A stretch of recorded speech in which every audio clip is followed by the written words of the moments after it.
Greetings, members one and all of the Salivation Nation, with another story of some gold production spikes from another mine. But I don't think that's going to stop gold from continuing to climb till the rest of the year.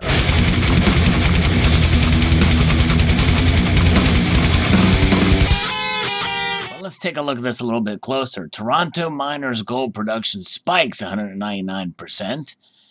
RNC Minerals announced a record quarterly gold production of 31,360 mined gold ounces in the third quarter of 2018.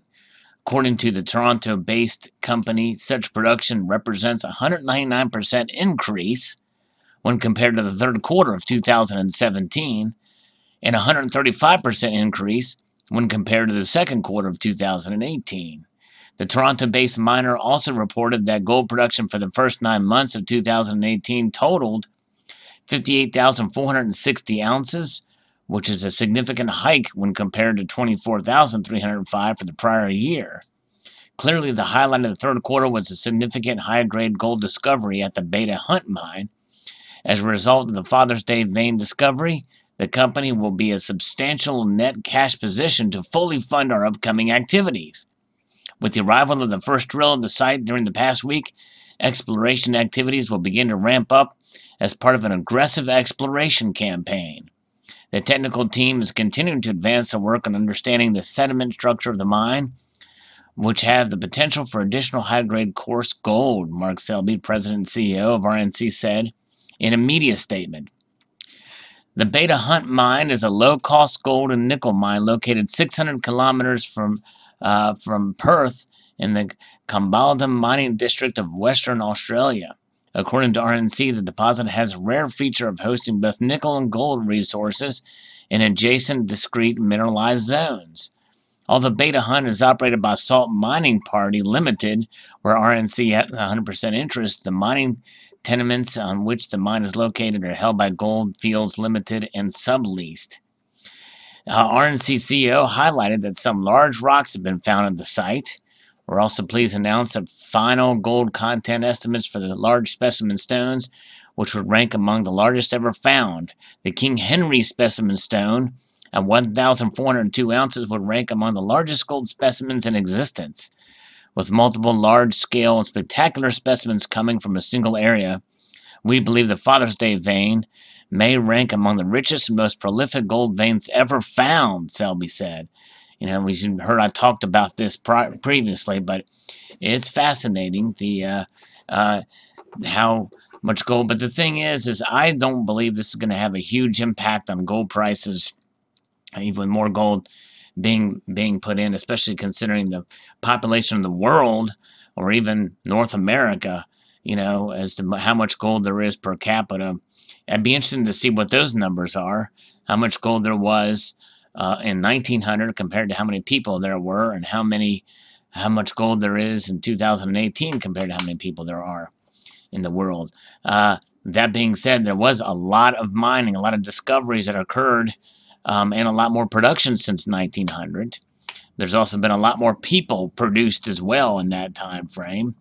So that'll be an interesting thing to check out.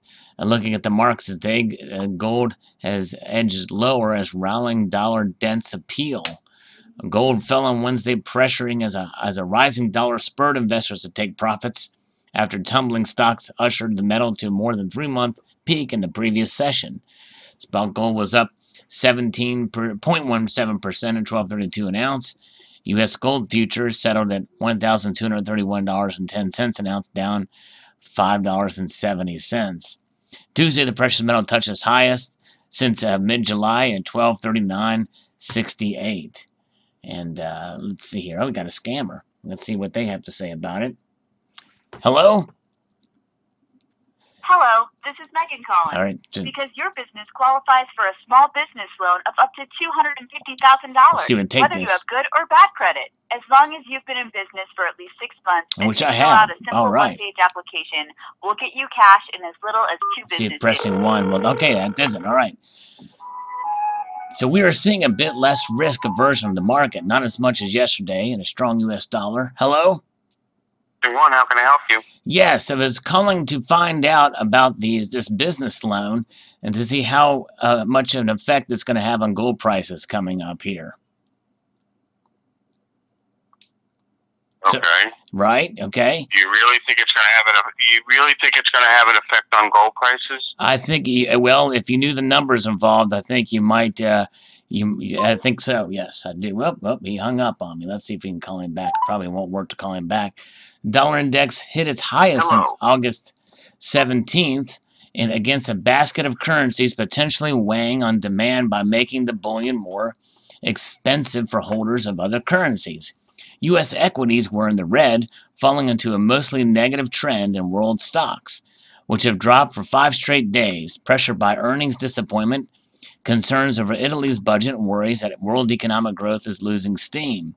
Following a strong performance we had in gold the past few days, this may be a little bit of profit taking, although this should not be the end of the recovery in gold, says Julius Baer analyst at Carson Menke said.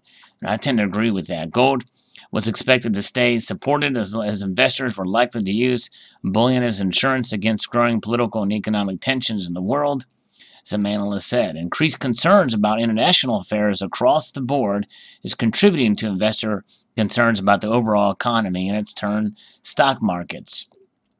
And talks about palladium and silver and the like.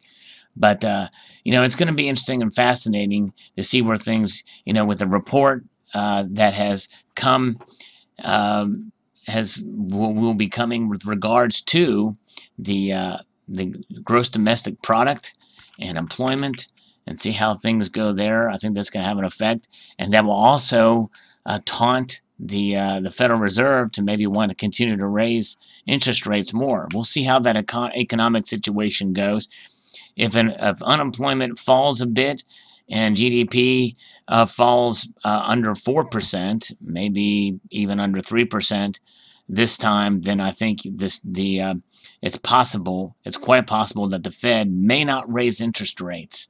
And if they don't, then I think we'll continue to see gold climb in spite of the mining news that we've seen here with the production spiking in gold and some of these gold mines and other discoveries too. I mean, that's one thing. You have to think about how much gold is actually produced year in and year out, and see how that plays with the markets too. Now, looking below here, we talk about silver is down 0.59% at $14.64 an ounce.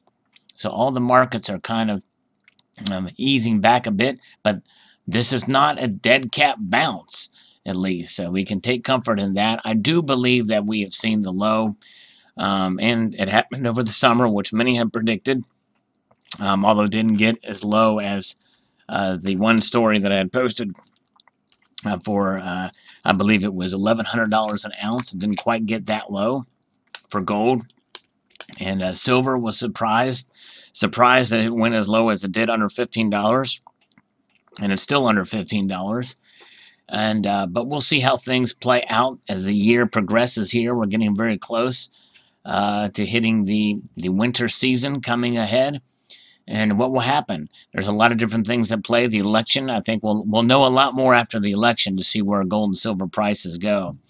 But at this point, it's pretty much safe to say that unless barring some black swan or some major event, economic event, I guess anything's possible, but it's probably not likely that my predictions will come true. But here in late October, I make that statement. But it's fun to kind of speculate. I have no skin in the game. It's just fun to kind of guess from time to time. Should I revise my guess for what gold and silver are going to be by the end of the year? In prior months and even leading up to this latest climb here, I was pretty much saying that gold was going to be close to $1,400 an ounce, and silver was going to be getting close to $20 an ounce. In other words, high 13s for the gold and high 19s, $19 and some odd cents for silver. Looks like that's a pipe dream for some of us. But nonetheless, we want gold prices and silver prices to be low as long as the economy is doing well. That's really when it's all said and done. So post your thoughts about this mining news and about the gold and silver prices for today. I'd like to extend a multitude of gratitude to y'all for watching and encourage you to please rate, comment, and subscribe.